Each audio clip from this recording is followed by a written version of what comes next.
right? And stimulated secreting cells in the stomach. So in the stomach, when you're just hanging out right now, there's nothing going on. You're mostly being stimulated by basal at rest secretion.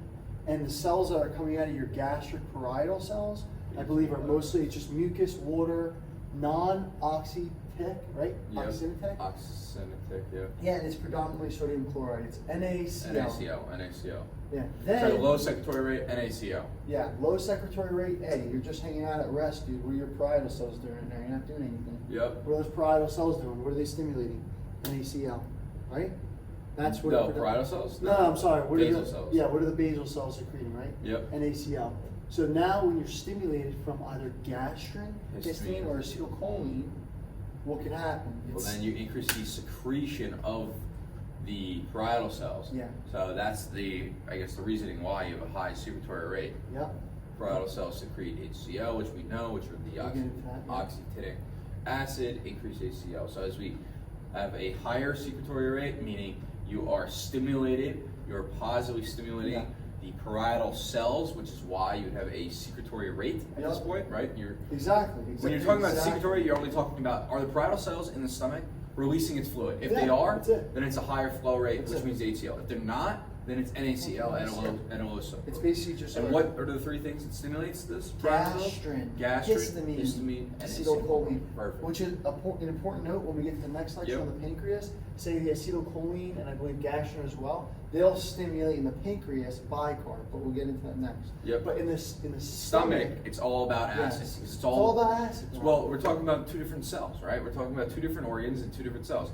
Stomach, we're talking about parietal cells, acid. Pancreas, we'll be talking about bicarb. It's about acid. It's about because the bicarb from the pancreas has to neutralize the acid from the stomach to counteract the pH that's going to occur in the blood. Exactly. So now let's look at this picture here and let's explain what's going on in this beautiful, beautiful parietal cell. So this is a parietal cell that secretes HCl. As Darius just said, through the three things, gastrin, histamine, and acetylcholine will positively stimulate parietal cells to secrete HCl. So you have water, breaks down into hydrogen, H plus protons, and OH minus, that will go through carbonic anhydrous to release bicarb, right? Bicarb will be shot into the capillaries, create this alkaline tide, or it drops the venous, increases venous pH, to make it more basic. While we have on the other side, for every bicarb that gets pushed into the capillaries, you have to secrete a bicarb into the lumen of the stomach. Secrete a hydrogen ion into the lumen of the stomach. So for every, once again, we'll just say that again. For every bicarb that gets reabsorbed, a proton has to be secreted. And what that does is you have your proton, right? You have your proton potassium. ATPase, which is going to shoot out protons into the lumen, creating a very acidic pH in the lumen, and potassium is going to rush into the cell. As potassium rushes in, because there's hydrogen ions being ejected out, it will actually go through a leaky channel and leave. And then we have the bicarb and chlorine exchanger on the other side to counteract, which is then why chlorine is leaving through the parietal cell and being I wonder why it would leave here. secreted into the lumen. I wonder why it leaves on the side. It's because it follows positively charged potassium at this point. Because it comes through here, the anion exchanger, right? Once it's in the cell, it says, okay, well, we have positive charges leaving too, so we'll just follow a positive charge out of the cell. Alright, so that guy's going to leave, that guy's going to leave. Now you have HCl in the lumen of the stomach, which is what we wanted to begin with. We wanted the hydrochloric acid. Good. It got stimulated by what three things? Gastrin, histamine, acetylcholine. Here's a little summary. We don't need to go through it because we just spoke about the whole thing. Yep. And once again, just say this, it's the alkaline tide. Yeah, most important things here are the alkaline tide in your capillary, and that's going to be different when we go to the pancreas, because the pancreas is going to be the opposite. All right, beautiful parietal cells. Beautiful, beautiful. Here you go. Now, there's three phases, right? Let's make sure this thing is still running. Let's talk about these three phases. Yep, it is. All right, so the cephalic phase, which you told me yesterday was, produces the HCl due to your thoughts, taste of food, So when you're thinking, you're not eating currently, but you're really hungry, you're sitting there, and you're like, damn, Man, I'm scrolling through Instagram, and you're looking at the food, and you're like, damn, I could really go for a slice of pizza. That would be the cephalic phase. Just think about it, and you start salivating. Yep. So you have sight, taste, and smell, right? Yeah. Even if you were outside and you smell something really good, like food-wise, So you this start is cephalic phase. producing acid, though. I just HCl. saying saliva. HCl. Not do saliva. No, this No, is because we're talking about the stomach juice. Stomach. Yep. Gastric secretions. Yep, exactly. So we have cephalic, gastric, and intestinal. We're going to really quickly talk about the cephalic and gastric in this case, and then we're going to talk about the intestinal after. Yep. So we can see that the sight, taste, and smell will positively stimulate your vagus nerve. Now your vagus nerve is interesting because it's going to stimulate your parietal cells by acetylcholine through an M3 receptor to release HCl, right, which is hydrochloric acid. Yep, exactly. Now, if you go up back to the vagus nerve and we look, you can go to the right, and it can stimulate the antral G cells through GRP, which will release gastrin. Gastrin then can positively stimulate the enterochromaffin cells, or light cells, ECL, which can produce histamine, and then histamine can positively stimulate through GS, increase in cyclic AMP, the parietal cells, which will then release acid. Gastrin can also stimulate through GQ, the IP3, increase in calcium to increase parietal cells and upregulate parietal cells to increase HCl. And then on the other side of this, you have vagus nerve stimulates the D cells for somatostatin. Somatostatin is the bad guy and inhibits everything. So it inhibits the parietal cells, it should inhibit the gastrin, the G cells. Yeah, I think with this guy, I think what we were trying to say was we were saying the vagus nerve stimulates acetylcholine, which negatively inhibits D cell somatostatin, right?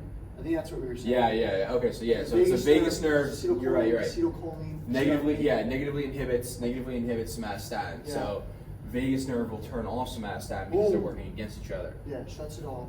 Then we said secretin, GIP, and CCK. Right? These are all what enzymes or hormones, enterogastric hormones that inhibit gastric acid secretion.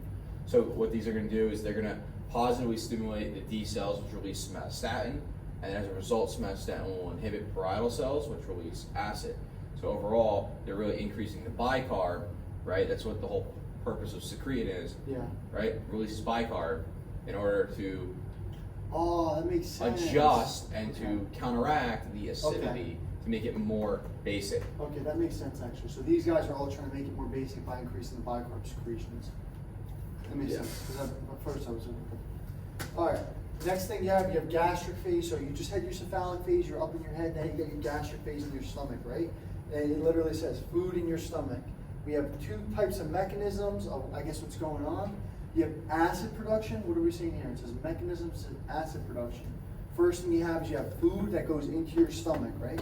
As the food comes down to your stomach from your esophagus, the pH is going to increase because of the fact that you had this acidic stomach, but now you ate something. Now you put food in there, right?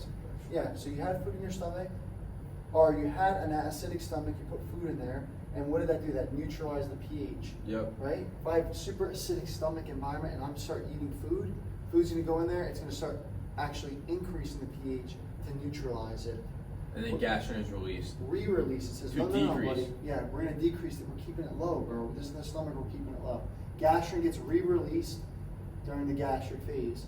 Then you also have stomach and stretch receptors, right? So your stomach gets distended when you eat a lot, right? You have food in your stomach again. That leads to a distension of the stomach. You have a long loop vagal reflex and a short loop enteric nervous system reflex. Which is intrinsic. Okay, which is going to re-release acetylcholine. And what's that going to do? The acetylcholine is going to increase your gastrin again, and it's going to lower your pH again. So these are basically, it looks like mechanisms to say, hey, we just ate and we just put food in our stomach to make the pH go up, And we I think the just acetylcholine is going to bind to the parietal cells to release HCl, but gastrin increases as a result because your vagus nerve is being possibly stimulated. All right, I think that makes sense. It probably does all of them. Yeah, probably does all of them. But bottom line is that these guys are going to make the pH drop again. They're going to re-drop the pH. So the biggest difference though is what? It's the fact that Gastric gastric phase, right? In the gastric phase, you have either due to acid production, right? Food in the stomach that neutralizes the pH, which then re-drops the pH. Or you have stretch receptors based on the food in the stomach. So there's more than just, it's basically an acid base, but it is stimulated by two things.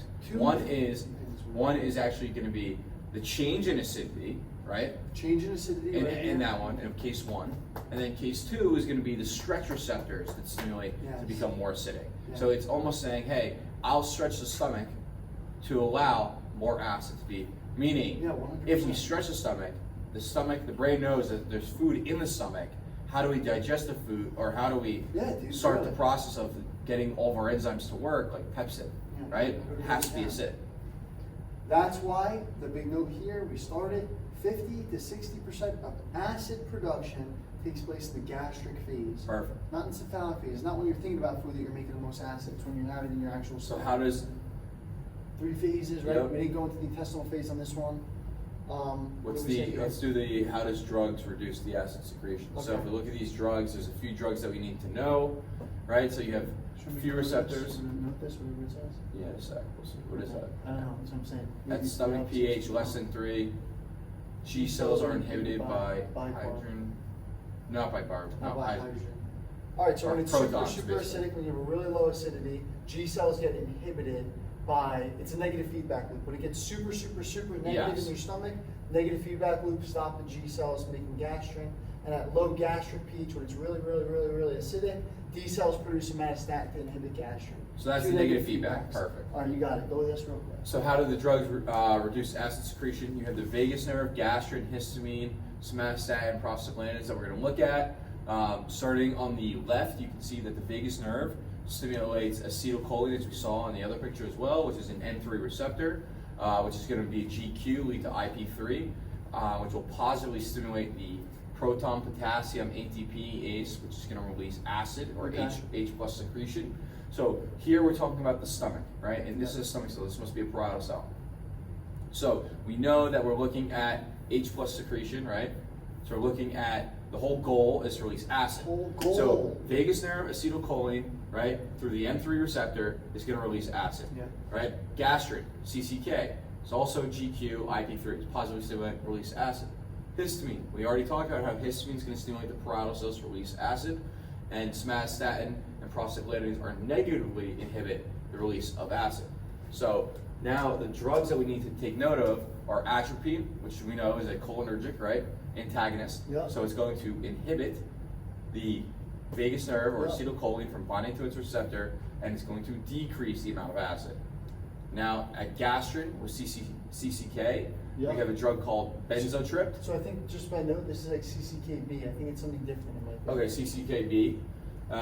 And this is benzotrip. So benzo, tripped on acid is our little mnemonic to remember this. So because if you think about it, he tripped on acid, he was taking acid, and this drug would inhibit the acid secretion. Next is histamine, going to the H2 histamine receptor. It's blocked by these two. Cimetidine and ranitidine. And then you have the last two drugs, which is actually inhibiting at the ATPase itself, which is omeprazole and lansoprazole, which inhibits the H plus secretion. Okay, and then very last thing we talked about, gastroduodenal barrier integrity. We just said, hey, these are really good things for the barrier, these are bad things for the barrier, and if you have an increase in the bad things, that they outweigh the good things, you can have peptic ulcers. Real quick, good things: bicarb, mucus barrier, good blood flow to your stomach, growth factors, cell renewal, prostaglandins. Bad things for your stomach: a lot of acid, right? Pepsins, ethanol if you're drinking too much, NSAIDs if you're taking too many painkillers? Yeah, Advil. Bile acid, ischemia, smoking, and H. pylori is the bad guy. William, I just want